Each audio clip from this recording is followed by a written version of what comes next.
ನಂದು night shift job. Company ಕಡೆಯಿಂದನೇ 2 way cab facility ಇರುತ್ತೆ.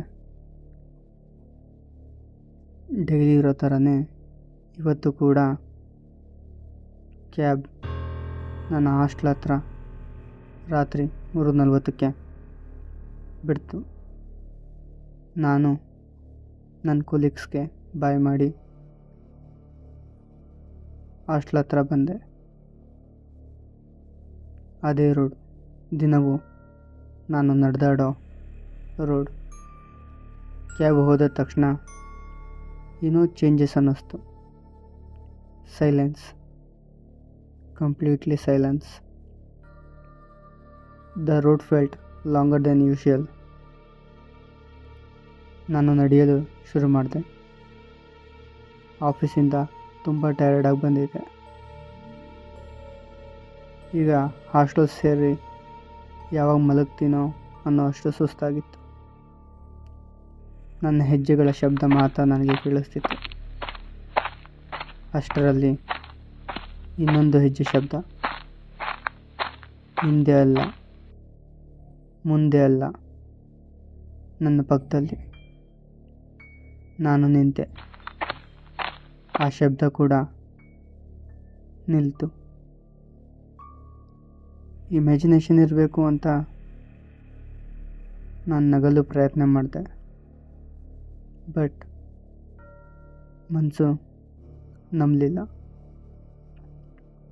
ಮತ್ತೆ ನಡೆದೆ.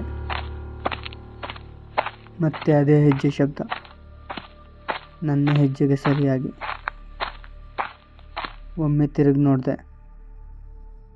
ಯಾರೂ ಇಲ್ಲ. ಹೃದಯ ಜೋರಾಗಿ ಬಡಿತು. ಅಷ್ಟರಲ್ಲಿ ಫೋನ್ ವೈಬ್ರೇಟ್ ಆಯಿತು. Stranger number. ನೋಡಿದ್ರೆ ವಾಟ್ಸಪ್ ಮೆಸೇಜ್ ಬಂದಿತ್ತು. Why did you stop walking? ಕೈ ಕಾಲು ಯಾಕೋ ತಣ್ಣಗಾಯಿತು. ಯಾಕಂದರೆ ಅಲ್ಲಿ ಯಾರೂ ಇರಲಿಲ್ಲ. ನಾನು ಟೈಪ್ ಮಾಡಿದೆ, ಹೂ ಇಸ್ ದಿಸ್? ತಕ್ಷಣ typing bubble. You walk here every night at the same place. ನನ್ನ ಬಾಡಿ ಕೋಲ್ಡ್ ಆಗೋ ಥರ ಫೀಲ್ ಆಯಿತು. ನಾನು ಸ್ಪೀಡಾಗಿ ನಡೆಯಲು ಶುರು ಮಾಡಿದೆ. ಮುಂದಿನ ಕಾರಿಡಾರ್ ಲೈಟ್ ಫ್ಲಿಕರ್ ಆಯಿತು. ನನ್ನ ಉಸಿರಾಟ ಜೋರಾಯಿತು. ಹೆಜ್ಜೆ ಶಬ್ದ ಇನ್ನೂ ಜೋರಾಗಿ ಇಡ್ತಿದ್ದೆ. ಯಾರೋ ಹಿಂದೆ ಕರೆದ ಹಾಗೆ. ನಾನು ತಿರುಗಿ ನೋಡಿದೆ. ಅಷ್ಟರಲ್ಲಿ ಯಾರೋ ನನ್ನ ಭುಜಕ್ಕೆ ತಟ್ಟಿದಂತೆ ತಿರುಗಿ ನೋಡಿದೆ. ಮತ್ತೆ ಯಾರೂ ಇಲ್ಲ ಅಲ್ಲಿ. ನನ್ನ ರೂಮ್ ಹತ್ರ ಬಂದು ನನ್ನ ರೂಮ್ ಡೋರ್ ಓಪನ್ ಮಾಡಲು ಟ್ರೈ ಮಾಡಿದೆ. ಪಕ್ಕದಲ್ಲಿ ತಿರುಗಿ ನೋಡಿದೆ. ನನ್ನಂತೆಯೇ ಒಬ್ಬನು. ಅದೇ ಎತ್ತರ, ಅದೇ ಬ್ಯಾಗ್, ಅದೇ ಬಟ್ಟೆ. ಆದರೆ ಮುಖ, ಕಣ್ಣು, ಬಾಯಿ ಯಾವುದೂ ಇಲ್ಲ. It's just on shadow. ಮತ್ತೊಂದು ಮೆಸೇಜ್ ಬಂತು.